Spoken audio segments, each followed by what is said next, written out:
Boy, all it takes is one blowout win the quarterback didn't have a lot to do with, and suddenly we're all clamoring for the backup again, huh? Some things never change. Welcome to the Locked On Vikings podcast.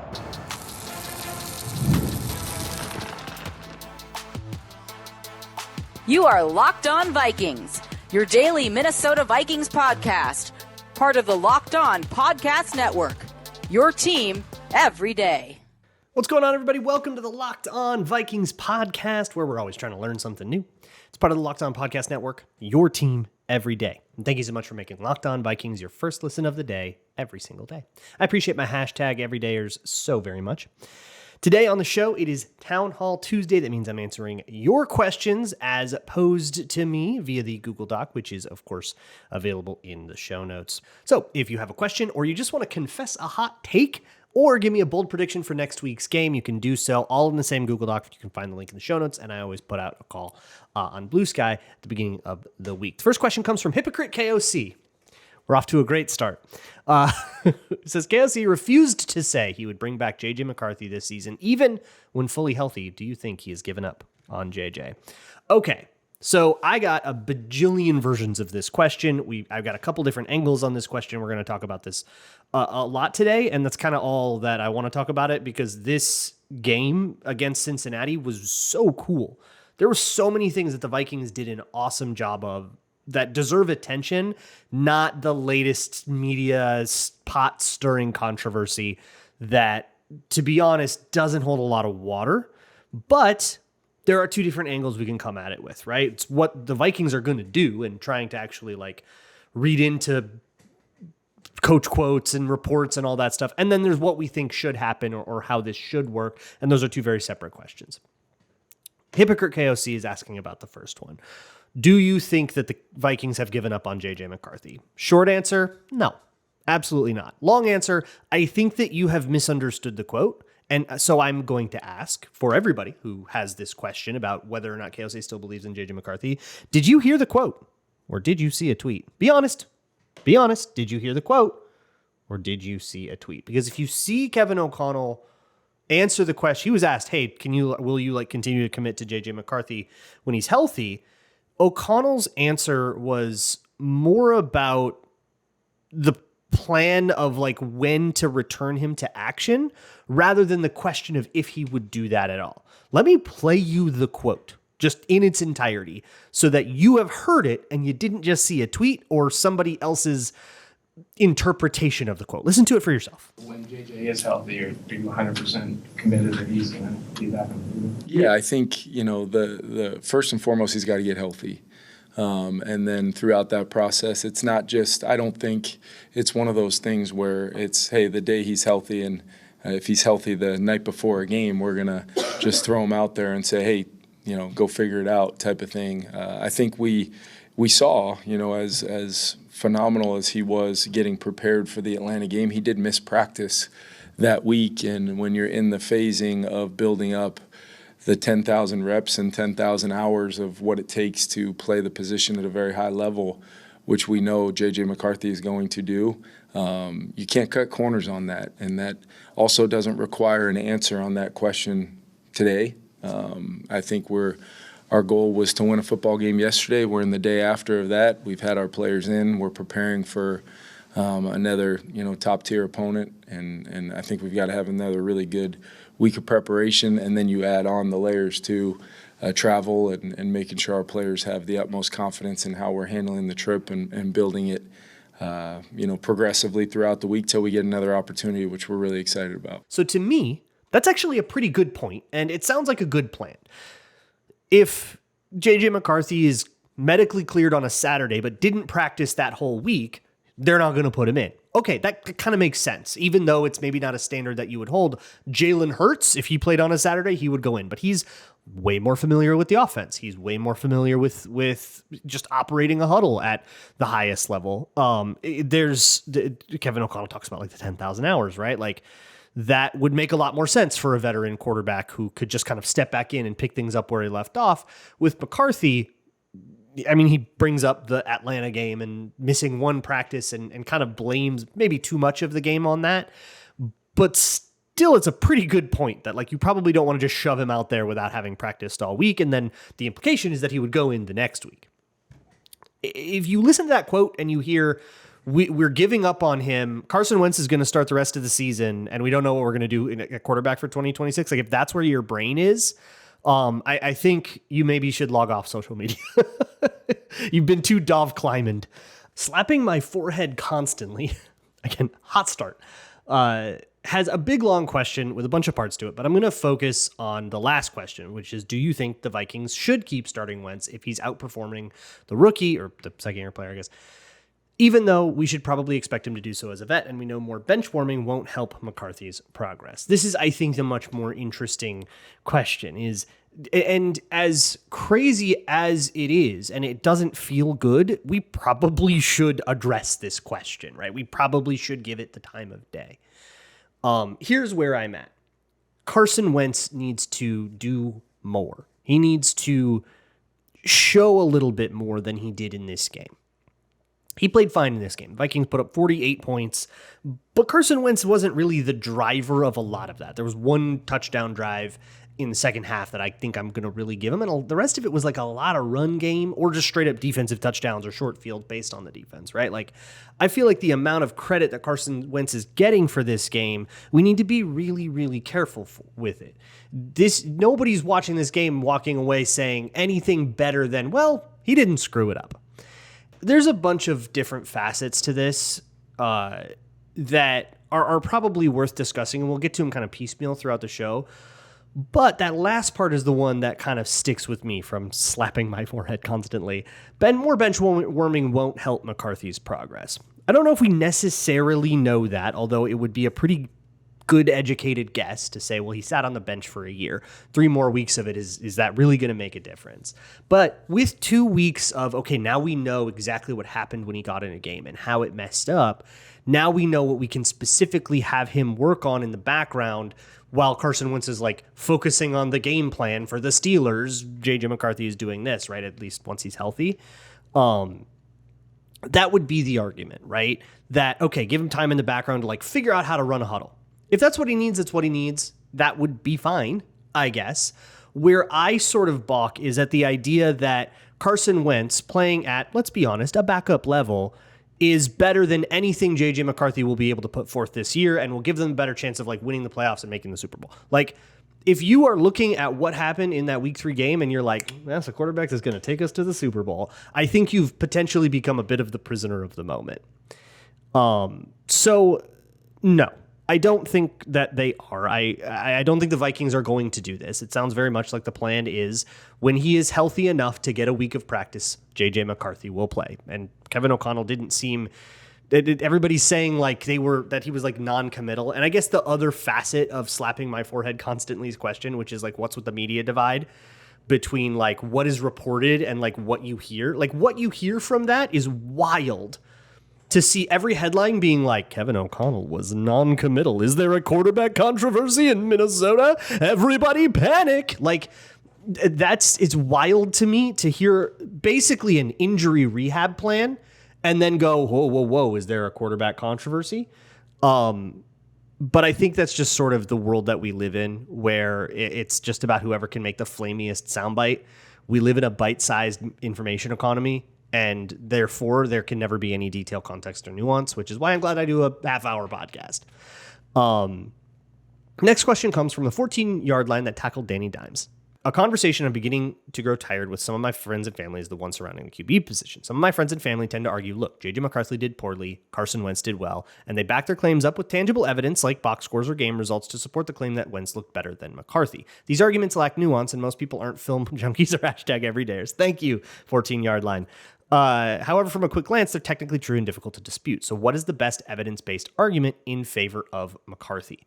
Okay, so I don't necessarily think we need to do this, right? I do think that if the question is being asked, should Carson Wentz start the rest of the season because of JJ McCarthy, we can put up a standard that Wentz has to rise above and then say, did he meet that standard? So what is the standard for a backup quarterback to come in and take the job from the starter? After the starter had a couple of bad games to start in his first 2 starts ever, the backup comes in and plays how well, and you go, oh, we're just going to go with this guy now. This is just our dude now. What is the standard, right? And while the Vikings won 48-10, I think we can all pretty quickly write off 14 of those points from the defense and a couple of more from short fields because of turnovers. There were 5 turnovers in that game, and say that the offense still played really nicely, but it wasn't a 48-point head stomping like what the Lions did to the Bears last week, right?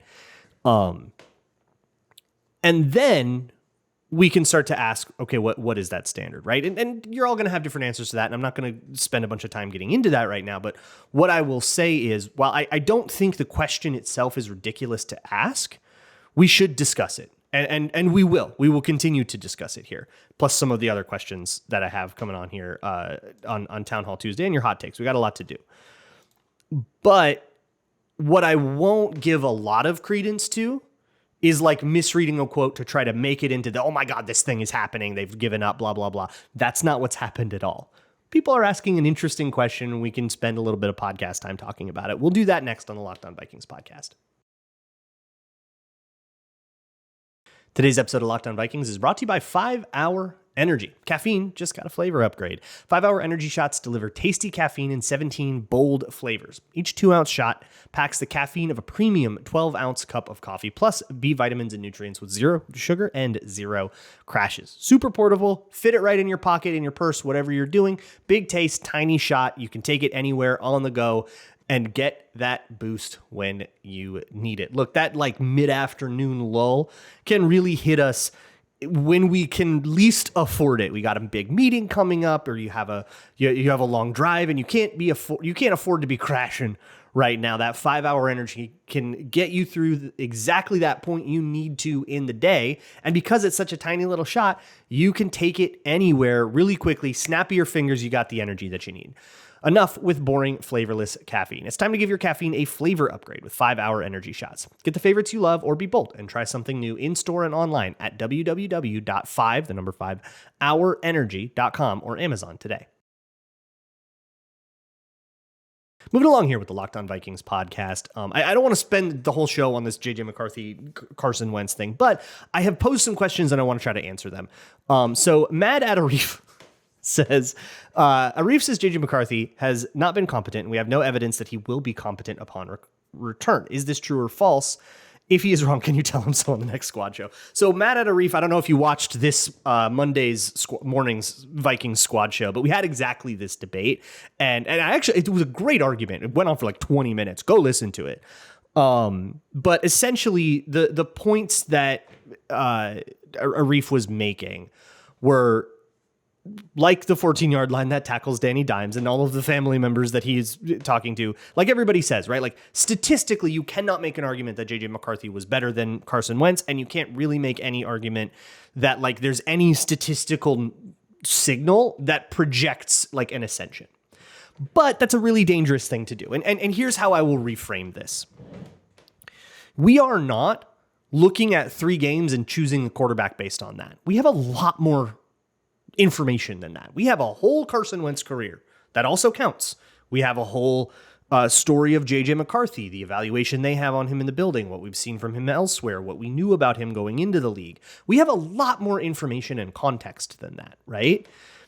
And that leads me to asking the question, why?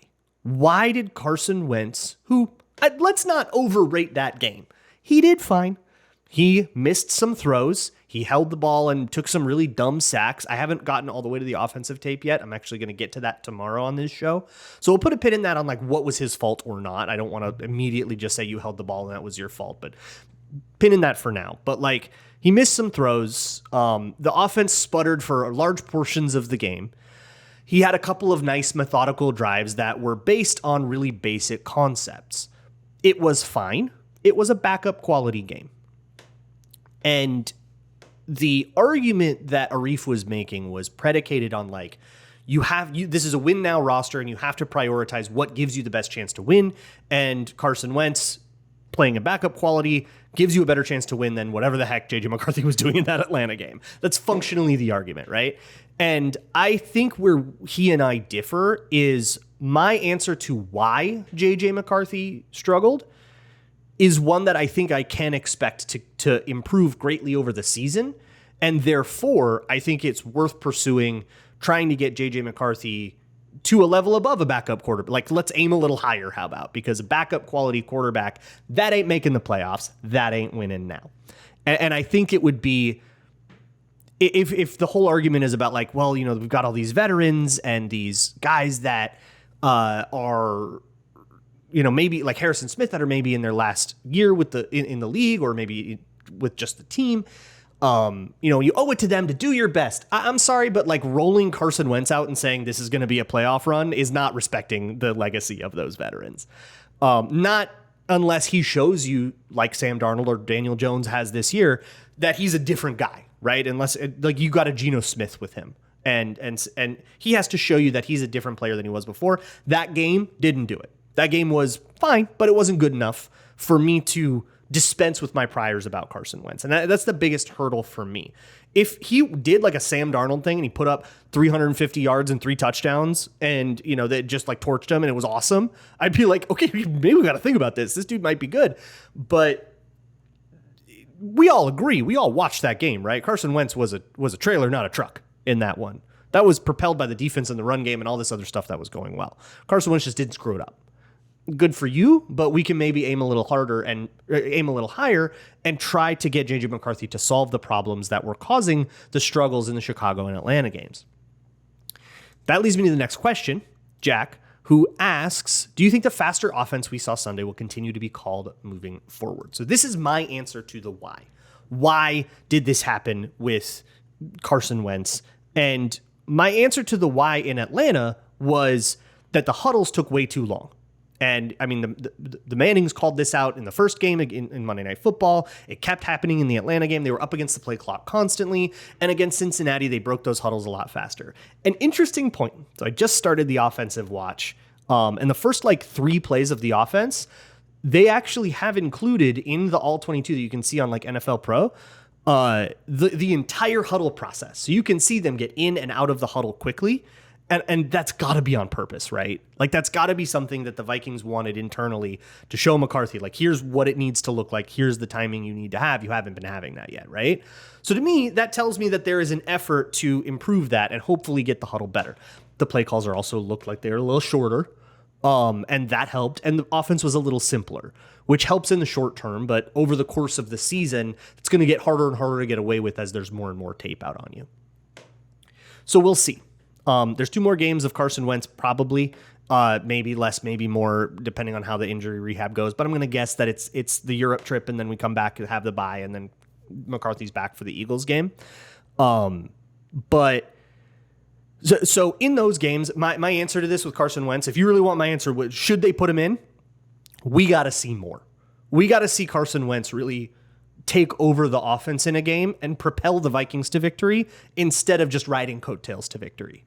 If we see that, I will be a lot more open to this idea. But as it stands right now, it's like when Chase Daniel would win a game for the Bears. Good for you. We're happy. It's Cooper Rush just had a good game for the Cowboys and won one.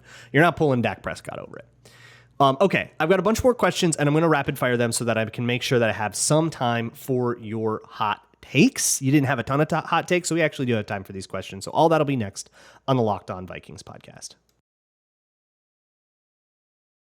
This episode of Locked On Vikings is brought to you by FanDuel, America's #1 sportsbook. Believe it or not, the Vikings and their backup quarterback are favored in Ireland against the Pittsburgh Steelers. The vibes are weird.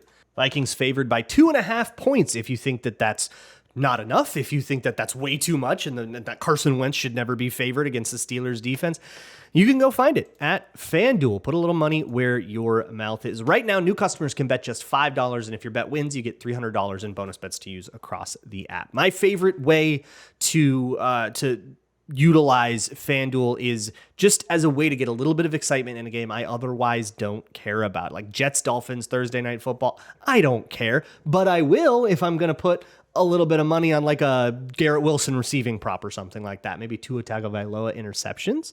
Maybe he's a little bit hot. If you are ready to play, download the FanDuel app right now by visiting FanDuel.com to get started. That's FanDuel.com to place your first $5 bet. Moving along with the Locked On Vikings podcast. Okay, so the questions have bled further into the show than I want. So we're going to go fast and get to a couple of hot takes as well.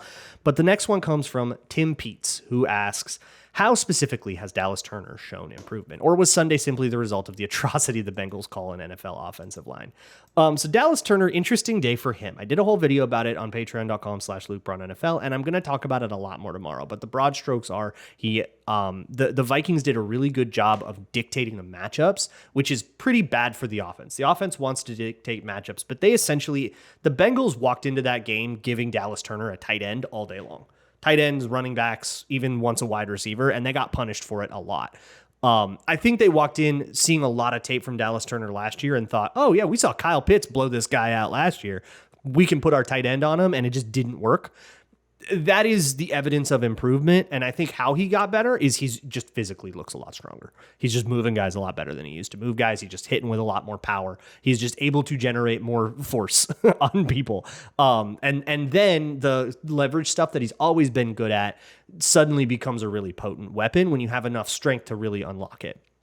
The way I've always put that is like, if I tried to pass rush Orlando Brown, like podcaster, I could get the best leverage in the world. I'm still not moving that guy. You got to be some level of strong for it to work. And then, and it seems like Dallas Turner has crossed that threshold, and now things are happening, at least against the tight ends. He didn't see a lot of O-line, at least not in the run game. And I think that was by design by the Bengals.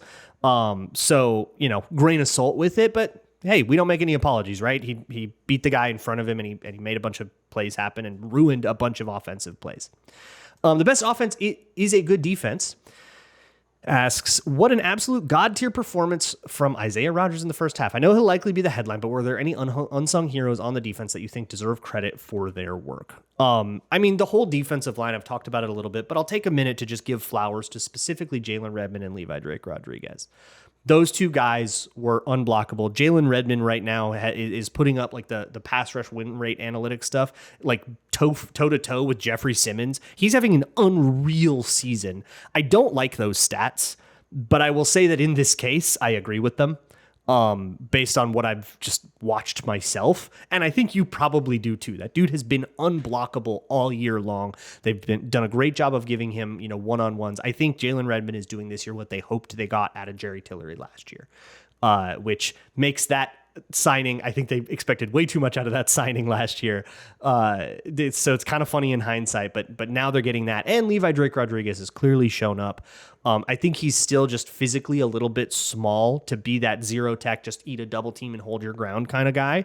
But as a penetrating, get him one-on-one with the center and have him beat the center, that's quite a weapon. It's just a different style. Those two guys, I think, are huge unsung heroes that are getting lost in all of the weird narratives surrounding this game. And then, of course, the supernova that was Isaiah Rodgers. Red from NZ, is it New Zealand? Asks, how has Donovan Jackson been looking so far? So this was asked before we got the news that Donovan Jackson would be out for a few weeks with a wrist surgery. Kevin O'Connell told us on the podium he suffered a wrist injury in the Atlanta game. They deemed that it would be like this would be the rehab process for it. They decided that he was able to play the Cincinnati game and then he would get surgery after it. My guess is that that's targeting the bye as like the last week of rehab. If it's a 3-week recovery process for that surgery, you would hate to do 3 weeks and then have a bye. You want the bye to be part of that, right? So, okay, let's gut out one game, which, by the way, he played really, really nicely in that Cincinnati game. I think he's 2-1. He had a pretty bad day against Atlanta, but he cooked against Chicago and he cooked against Cincinnati. So I'm pretty happy with that so far. Everybody had a bad day against Atlanta. I think I'm going to do a video about that Patreon wise, whether that's just sort of a B plot to my Darisaw video or one on its own. I am going to do that. So patreon.com/LukeBraunNFL. Josh asks, 2 of the worst Flores run performances since he arrived have seemingly coincidentally both happened in week 2. Is there something to that, or is it just one of those things that can happen to a team with a week-to-week nature of the NFL? This is almost certainly a coincidence. I would say the fact that they're happening early season isn't necessarily a coincidence. I think there's some schematic stuff that like over a season you kind of figure out what guys can and can't do and what's working and what doesn't. And you have stuff that you roll into the season thinking is going to be great. It doesn't work at all. You scrap it. That's the kind of stuff that happens in September. I want to say it was like Bill Parcells said that like September football has never mattered or something like that. And he was kind of talking about that. Like September is you're kind of figuring yourselves out and trying to find what you can and can't get away with. So maybe that's what it is. But so maybe it's an early season thing, but it's probably just a big giant coincidence. Owen asks, is there anything to this Isaiah Rodgers game, or was it just a Linsanity moment from an otherwise solid DB? Yeah, defensive touchdowns are kind of always Linsanity. You may remember the 2016 Vikings, their 5-0 start that was propelled almost entirely by defensive touchdowns, which, by the way, in its own way is kind of a weird indictment of starting Carson Wentz. You don't want to be tricked by a game that kind of was a very 2016 early Vikings win. And then suddenly think that you've got, that your farts don't smell. Like, you probably need to be a little bit more serious about projecting yourself moving forward, right? But with Rodgers himself, he has played good football. Those splash plays weren't just it. He's been good in coverage. He has played good football. I don't know. I wonder if the Vikings are going to start asking more of him, putting him on an island more, putting him in deep third a little bit more, or straight up man-to-man a little bit more, and see what they do. Or do they say, hey, this coverage is working great, let's just keep this going, and he's just a cog in the same machine. But defensive touchdowns probably shouldn't be the thing that tell you, hey, this guy is like a superstar of superstars all of a sudden. It needs to be with defense. It needs to be consistent performance, which he's also been pretty good at, but it's a little more tempered. Milograms asks, we have an issue coming ahead. 2 streaks, one of which will collapse this week, and I need you to tell me which one will and why. Okay. The first is, I didn't read this before going, by the way, so good luck. The first is, since 2009, against the AFC North, the Vikings have won every home game and lost every road game except against the Browns, which is the opposite. The other more well-known streak is the Vikings are undefeated in international games, and more so are the only team to play 4 or more games and win every game played. So my question is, which streak continues? And due to the game being international, if the Vikings win, do we count it as both streaks continuing? Okay, yes. I think since 2009 against the AFC North, they've won all the home games and lost all the road games. So these international games both count as road games, but I would call them neutral site games. So I do believe that this is not pertinent to that thing. I don't anticipate to see, like Steelers fans travel great, but you're not going to get the real like experience of going to, what do they call it now? It's still Heinz Field in my heart. And it, like that hostile environment, or the dog pound in that hostile environment. It's clearly going to be a much more neutral crowd. And I would be surprised if both of those crowds were very pro Vikings, to be honest. Those fan bases travel really, really well. But so I guess that means the second streak is the one that continues. Vikings are going to go to 4-1. Congratulations. Skolmaha asks, the Vikings pre-snap operation has been a mess this year, leading to poorly timed plays. How fair is it to blame it on a lack of unity up front? If Ryan Kelly plays Sunday, the Wentz-Kelly quarterback center exchange will be their 5th different one in 4 games. This is true. They even listed it out. You had McCarthy and Kelly, and then McCarthy and Juergens, and then Wentz and Juergens, Brosmer and Juergens technically, and now Wentz and Kelly probably. Kevin O'Connell said that Ryan Kelly should be good to go for this game against the Steelers in Ireland. So I guess my answer is that's probably some of it, but I do not believe that it's about like the fumbled snap exchanges in the first game were probably a little bit about inexperience, but I still very much blame the operation in the huddle. And I was so interested to see the all 22 cut like that. All 22 tape is miscut sometimes. Sometimes like these cut ups are not made by ace editors, man. Like these guys mess up sometimes. They leave too much in, or they accidentally stitch 2 plays together, or they leave the little like hand focus or like a hand signal in there. Like it's screwed up sometimes. The whole Jags-Bengals game was out of focus for like the second half. Like it happens. This was on purpose, and it does sort of validate my take that this was about things not going properly in the huddle. That is so fixable. It's so fixable. And then JJ McCarthy's standing next to Kevin O'Connell during the Bengals game, listening to the play calls. Was he relaying them? Was he practicing? Like that would make so much sense. So I think it's that. And pre-snap stuff happening because you're up against the clock, and then suddenly you get false starts or guys are, it takes too long for the motion. JJ McCarthy's taking too long to read stuff pre-snap. And then your O-linemen are in a stance forever and ever and ever and ever. And your thighs just give out and eventually just go. That like causes a lot more false starts than you think. As good of athletes as these guys are, you do a wall sit for 30 seconds, man. You get in a 3-point stance and just wait. Like, trust me, it's hard. So I think it was more about that stuff and then just like general. I don't think we can blame it on this. I think there's a greater disorganization that needs to be addressed. Last question I'm going to take. Johnny gets to represent all the angry Bears fans that showed up again now that the Bears won a game. He says, can you apologize now for trashing Caleb for 18 months out of pure cope? Or are you still going to blindly hate him as he continues to throw 300 yards and 4 touchdowns every week? Every week? You better get on FanDuel about that. That's quite the parlay. Caleb Williams has thrown 4 touchdowns twice in his career. I even looked this up, how many times he's thrown for 300 yards. It's 4. The Dallas game technically doesn't count. It's 298. So 5, including that one, if you want to round up, which I think is fine. And the Bears are 2-3 in those games. So I'm getting a little garbage time fraudulent energy. But, hey, keep on thumping your chest only after wins. Love to see it. All right. I only have 2 hot takes. I'm disappointed. I need more hot takes from you guys.